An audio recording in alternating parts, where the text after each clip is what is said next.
Hey, what's up there, YouTubers? It's me again, Brian, aka Gamer55551. Sorry if my voice is not sounding great. Unfortunately, I kind of caught down with the cold and everything like that. So, this isn't going to be a long My Two Cent video. There will be no quick My Two Cent or movie and TV shows. I'm going to try to do this as short as possible because I want to rest and everything because of the cold, because of my cold. Also, there won't be any video review for this week. Some of it is, again, has to do with my cold and everything like that. So hopefully I'll be well next week, but we'll wait and see about that. But anyway, we got 4 stories to cover this week, including Sega actually being a very good publisher in 2024.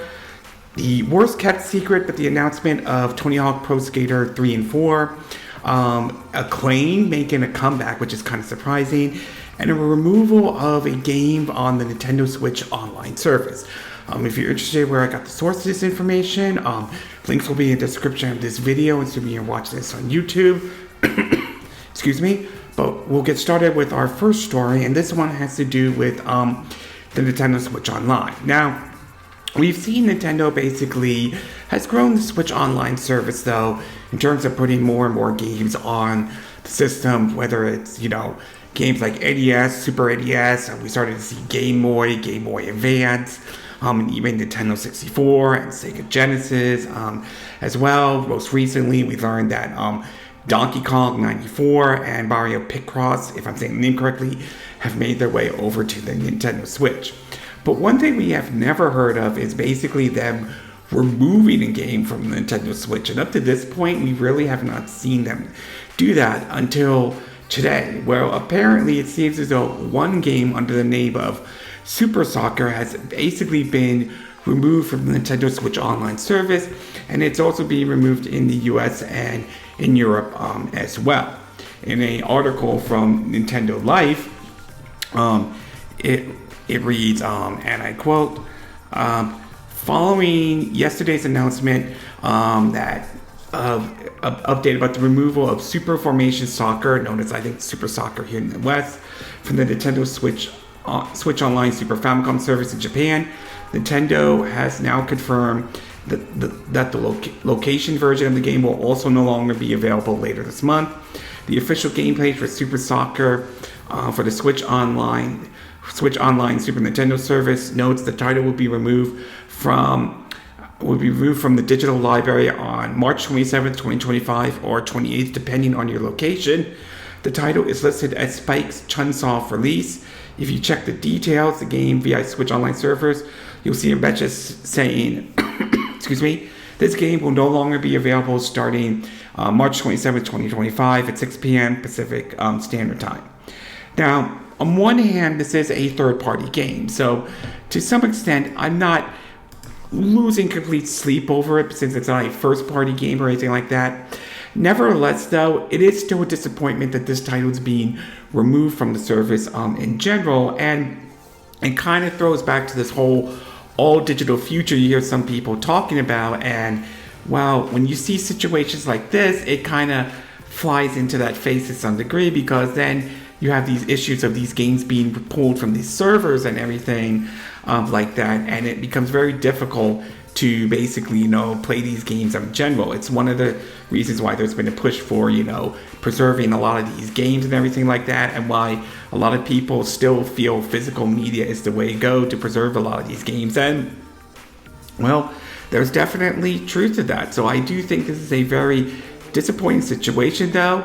I mean, it's possible this game could appear again on the Switch Online service, but it's also possible there could be some copyright issues or certain licensing issues that kind of prevent it, though. And it does kind of bring up the kind of situation with all these services that some of these companies offer. Game Pass is no exception. Yes, I do like Game Pass. I think there are some good things about it, but there's also, I don't deny that there are some negative things about it too. So this is a very unfortunate situation, and whether or not this game will be back on Nintendo Switch's online service remains to be seen. So overall, it may not have been a first-party game, but nevertheless, the fact that a game like this is being removed from the service is somewhat concerning, and it reinforces a whole argument of why not everyone is on board of the all-digital future and all. Okay, we're going to take a quick break. When we get back, we'll get to part 2. And this one has to do with the surprise return of Acclaim. So we'll take a quick break and we will be right back.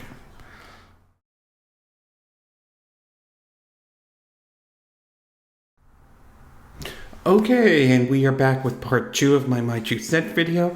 Excuse me. And for this one, I'm going to be taking a look at Acclaim, a company that I haven't heard of for like almost a very, very long time. Now, at some point, if for those who grew up during, the NES or, Super NES and 64, or, like the Sega Genesis or PlayStation or Sega Saturn era, though, may have heard of Acclaim, though, and may have played some of their games before in the past, or games that they published. I remember playing games, like when they published, Double Dragon 2, The Revenge for the NES, to the Super Nintendo version of Mortal Kombat 2, to even, the Turok games, like the first Turok Dinosaur Hunter and Turok 2 Seed of Evil, to I think 2004, The Red Star, if I'm saying the name correctly, though. Unfortunately, like some of those companies back then, they didn't really last long, and eventually they went bankrupt in 2004, and by then it was considered, for some out there, kind of a relic of the past. Well, apparently, in a interesting and surprise announcement, it appears as though that Acclaim is making a comeback and everything. In an article from Nintendo Life, it reads that re-entering the market in 2025, however, has seemingly required Acclaim to approach its business from a different direction and will instead primarily provide funding, marketing, and PR support for independent studios looking to break into the industry. In addition, Acclaim will look to resurrect it and revitalize its beloved portfolio of classic IPs, and will utilize the expertise of an advisory board comprised of Russell Binder at Striker Entertainment, Mark Kaplan, and Ridge partner Jeff Jarrett, WWE legend, at Global Force Entertainment to aid its goal. Acclaim's new CEO, Aulx Joseph, had said the following, quote, "It's an absolute honor and pleasure to be the leading in charge of bringing Acclaim back to the forefront of the gaming industry. We're fortunate we have an extremely talented team and that we're already signing some incredible indie titles, and which will be reviving soon and all."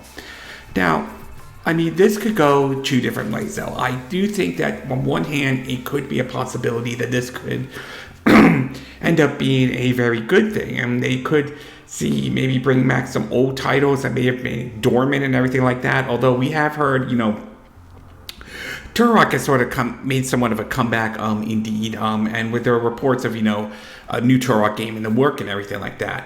On the other hand, though, we've seen this happen before with other companies like Embracer Group with THQ Nordic, and while they have had successes, though, they've also had some failures with some of their decision making, such as, I think it was that Saudi deal that fell apart that really put Embracer and THQ Nordic in a bad position, laying off a lot of employees, canceling projects like sort of the remake of Time Splitter and killing off Free Radical, to some IPs like Alone in the Dark did not perform very well, indeed. So this could either be a hit and miss for Acclaim to a certain extent, though. How well they'll handle this remains to be seen. It will be very interesting to see how Acclaim navigates into a gaming market that is a lot different than when it was when they filed for bankruptcy back in 2004, though. So time will ultimately tell if Acclaim can reclaim some of their glory or not. So overall, very interesting to see Acclaim make a comeback and everything like that. But at the same time, it's also possible they could end up making the same mistakes that led to the kind of situation THQ Nordic and Embracer Group kind of dug themselves into and all. Okay, we're going to take a quick break, and when we get back, we'll get to part 3. And this one has to do with the surprise announcement of Tony Hawk Pro Skater 3 and 4, or at least worst kept secret and everything like that. So we'll take a quick break, and we will be right back.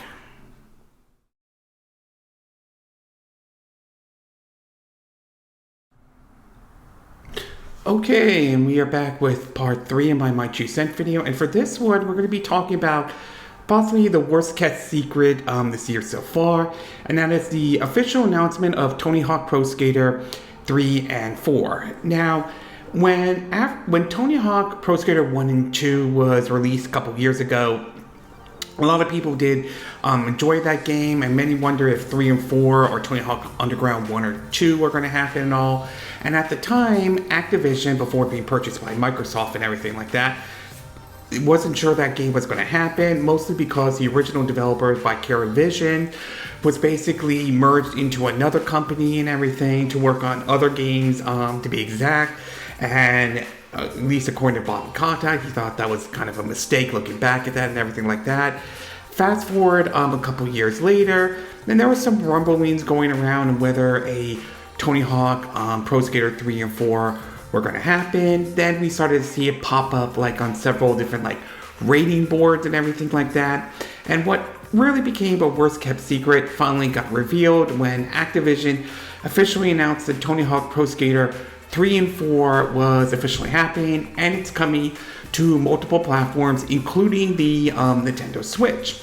From an article from Video Games Chronicles, it reads that, quote, following months of speculations and leaks, Activision has officially revealed Tony Hawk Pro Skater 3 and 4.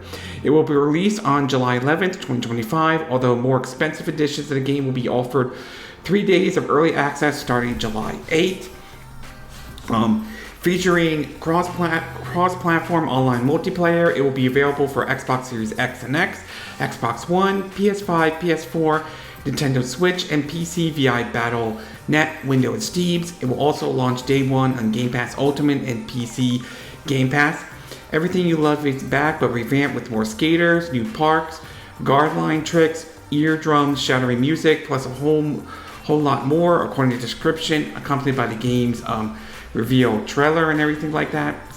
So it certainly is nice to see the game come back. It also points out that the game is priced at $49.99, $50, with the digital deluxe edition costing $69.99, $70, and the collector's edition, which costs $129, $130. The digital deluxe edition will include Dune Slayer and revamped playable skaters, unique outfits, and hoverboard shaped like the Urok from Doom. It also features additional songs, including in-game soundtrack. The collector's edition includes a limited edition full-size birdhouse wing skateboard deck, a physical copy of the game, plus all the digital deluxe additional content, though. Fans who pre-order any edition of the game will receive access to the Founders demo in June and the wireframe Tony shader at launch. The game is being developed by Iron Galaxy, the studio behind the PC version of Tony Hawk Pro Skater 1 2, which was released in 2020. So, I mean, that's certainly nice indeed that the game is coming to multiple systems, including the Nintendo Switch. It is kind of interesting to see that Doom Slayer is going to be in here, though. Although it remains to be seen if they'll put in, Wolverine or Darth Vader, since they were in the original Tony Hawk Pro Skater 3, or Spider-Man, which I think was in Tony Hawk's Pro Skater 2, so I don't know if there's licensing issues preventing that from happening. That's a possibility, but still, it is nice to see this game is going to be released on multiple platforms. However, that doesn't mean that every decision they made is 100% perfect, or one decision that we're not sure about the skater making a comeback. The first one has to do with Tony Hawk Pro Skater 3 and 4, and it's been reported, at least from Kotaku, that points out that Tony Hawk Pro Skater 3 and 4 will not include the original career mode seen in the original version of Tony Hawk Pro Skater 4. Instead, like the first 3 games, each Tony Hawk Pro Skater 4 will feature a list of challenges to complete in a 2-minute run. This isn't how it worked in the original Tony Hawk Pro Skater 4. The game lets players skate around levels freely and find challenges to complete.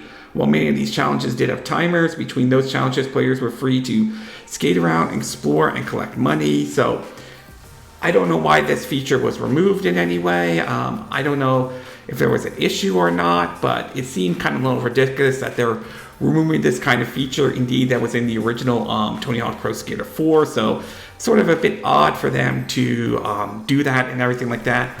The other one has to do with the fact that there's been reports that it doesn't seem that Bam Margera is basically going to be returning in Tony Hawk Pro Skater 3 and 4. You know, he is from Jackass fame, CKY and everything like that. He made his premiere in Tony Hawk Pro Skater 3. He was also in 4, and I think he was in Tony Hawk Underground 1 and 2. But unfortunately, there has been some issues he's been having lately, though. Some of this has to do following the death of Jackass, a friend of his on Jackass, Ryan Dunn. And since then, there's been issues he's been having, and so bad he wasn't in 2020's Jackass Forever and everything.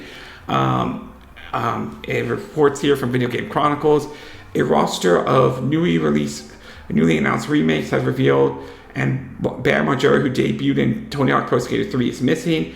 Activision has revealed majority of the rosters of the game, while Activision has teased more secret characters will be included. This doesn't typically include classic theater, potentially point out Bam Margera being absent from the game. We don't know the reason why he's not in it, though, at least at this time, but it is possible that there may have been, all the drama surrounding him may have given Activision a reason not to add him in there, which, if that's true, would be a bit unfortunate because he was in the original Tony Hawk Pro Skater 3 and everything like that. So a little bit unfortunate that he's not going to be in it, at least at this time, though.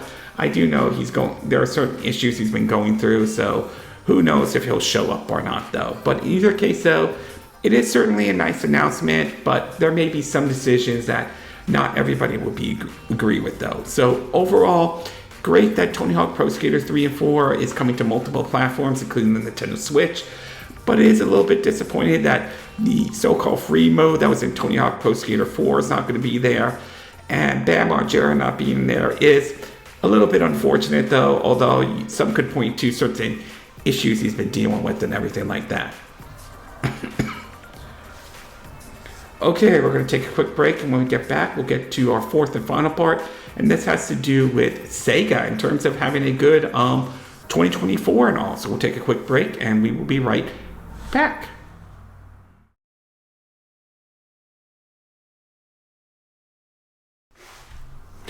Okay, we are back with our fourth and final part, and for this one, we're going to be taking a look at Sega and the interesting position they are in, being, in a publisher and everything like that. Now, Sega has its ups and downs, though, ever since they left the console market and became a third-party publisher, though. While they have certainly published some classic games and some memorable ones, like, I feel like the Valkyrie Chronicles series, they've also had some misfires here and there. Alien Colonial Marines is one good example of that, although a lot of that blame does fall on Gearbox and Randy Pitchford and everything.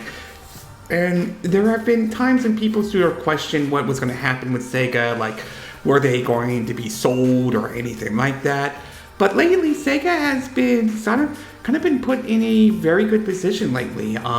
The Sonic movies have been doing very well with them, and even some of the Sonic games seem to be doing very well lately, though. I thought Sonic Frontiers wasn't bad, but I do feel like it kind of does have a foundation for what a 3D Sonic game could be and everything. Well, recently, and also their purchase of Aulx certainly may have helped as well. And recently, a report came out that showed that Sega became the #1 publisher in 2024. In an article from Video Game Chronicles, it reveals that review aggregator website Metacritic has revealed that Sega is the top publisher in 2024, though. The Japanese company released a number of critically acclaimed hits last year, including Metaphor, V Fantasia, Sigmagani Tensei 5, Vengeance, and Like a Dragon, Infinite Wealth. They also talked about the top list, though, with Capcom at number 2. They had Sony at number 4, and Microsoft is at number 9 and everything like that. So, and Square Enix is at, I believe, number 7, and also obviously very good for Sega to see them in this kind of position and everything like that. So to see them be doing very well and all, that's certainly great. Although I do wonder how much of this is Aulx carrying the weight and everything like that. So, but still, nevertheless, this is certainly good for Sega. That said, it does seem though that Sega is taking a different approach with some of their games though, as they are going to release fewer games on basically fewer games in 2026 with focus on Sonic, Persona, and Yakuza series and everything like that. The report is that they're sort of short of staff and everything like that, which on one hand, this is okay in terms of the fact that those are their main franchises, everything like that, and they've been doing very well and all.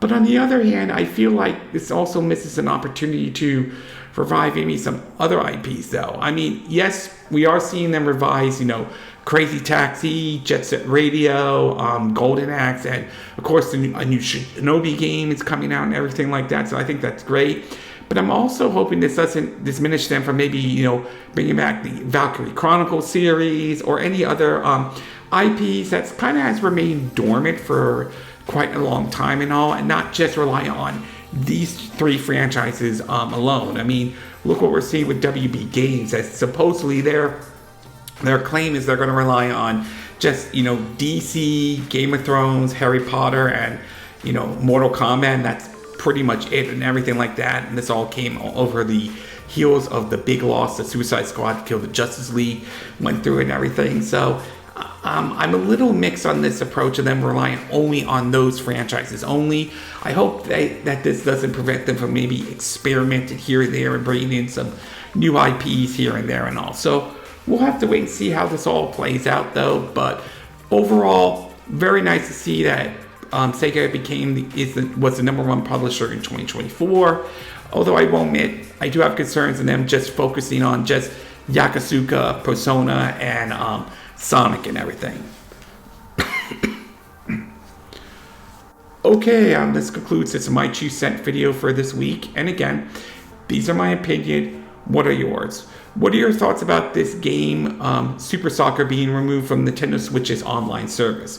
Do you think there's a concern about this? Are you worried that other games could be removed from Nintendo Switch's online service, or you don't think it's as a huge deal or anything like that? What are your thoughts about Acclaim making a comeback and everything like that? Do you think Acclaim can succeed this time around compared to where they were back when they filed for bankruptcy in 2004? Or do you think it will not be able to succeed at all? What are your thoughts about the announcement of Tony Hawk Pro Skater 3 and 4? Are you looking forward to picking this game up though? Are you concerned that a certain mode that was in the original Tony Hawk Pro Skater 4 is not going to be there and all? And what are your thoughts about Sega becoming the number one publisher in 2024? Do you think they deserved it in any way though? Are you worried that they're just going to focus more on Sonic, on Persona, and the Yakuza series? Do you agree with what I said in this video? Do you disagree with what I said in this video? Do you have a difference of opinion? As always, sound off in the comment section below. Let me know what you think. And if you do like this video, I hope you hit the like button. I would appreciate it. And I hope you do subscribe to my YouTube channel. If you do, make sure you hit the bell icon for notifications of any new videos I put up. Also, feel free to share this video if you want to, and feel free to donate to my channel if you like. You can do it through PayPal Me or Patreon or Steam Labs. The links will be in the description of this video, so you can watch this on YouTube. And I will see you again next time when I do another video. Hopefully that'll be soon. Until then, from Southern California, I wish you all a good day then. Bye.